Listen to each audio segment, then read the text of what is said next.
Deuteronomy chapter 33. This is the blessing that Moses, the man of God, pronounced on the Israelites before his death.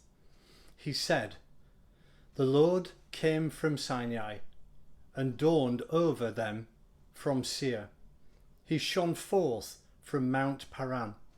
He came with myriads of holy ones from the south, from his mountain slopes.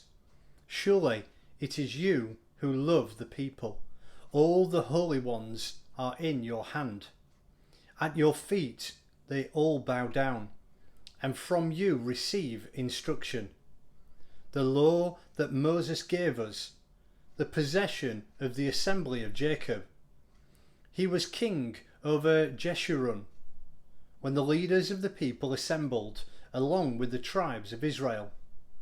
Let Reuben live and not die, nor his men be few." And this he said about Judah. "Hear, O Lord, the cry of Judah. Bring him to his people. With his own hands he defeated his cause. He defends his cause. Oh, be his help against his foes." About Levi he said, "Your Thummim and Urim belong to the man you favoured. You tested him at Massah.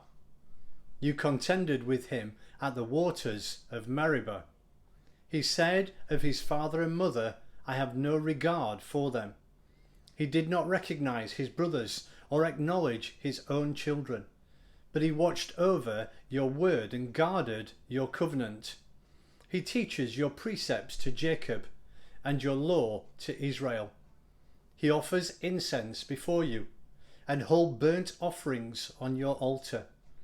Bless all his skills, O Lord, and be pleased with the work of his hands. Smite the lions and those who rise up against him. Strike his foes till they rise no more." About Benjamin he said, "Let the beloved of the Lord rest secure in him, for he shields him all day long, and the one the Lord loves rests between his shoulders." And about Joseph he said,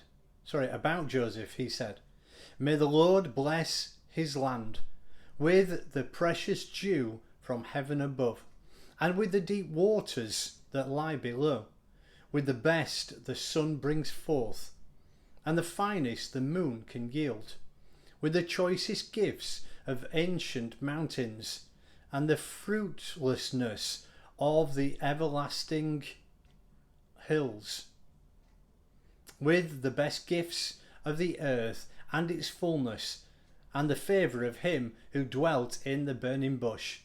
Let all these rest on the head of Joseph, on the brow of the prince among his brothers. In majesty he is like a firstborn bull. His horns are the horns of a wild ox. With them he will gore the nations, even those at the ends of the earth. Such are the 10,000s of Ephraim, such are the thousands of Manasseh." About Zebulun he said, "Rejoice, Zebulun, in your going out, and you, Issachar, in your tents. They will summon peoples to the mountain, and there offer sacrifices of righteousness. They will feast on the abundance of the seas, on the treasures hidden in the sand." About Gad he said, "Blessed is he who enlarges Gad's domain. Gad lives like a lion, tearing at arm or head. He chose the best land for himself. The leader's portion was kept for him. When the heads of the people assembled, he carried out the Lord's righteous will and his judgments concerning Israel." About Dan he said, "Dan is a lion's cub, springing out of Bashan." About Naphtali he said, "Naphtali is abounding with the favour of the Lord, and is full of his blessing. He will inherit southward to the lake. About Asher he said, Most blessed of sons is Asher. Let him be favoured by his brothers, and let him bathe his feet in oil. The bolts of your gates will be iron and bronze, and your strength will equal your days. There is no one like the God of Jeshurun, who rides on the heavens to help you, and on the clouds in his majesty. The eternal God is your refuge, and underneath are the everlasting arms. He will drive out your enemy before you, saying, "Destroy him." So Israel will live in safety alone. Jacob's spring is secure in a land of grain and new wine, where the heavens drop dew. Blessed are you, O Israel. Who is like you, a people saved by the Lord? He is your shield and helper, and your glorious sword.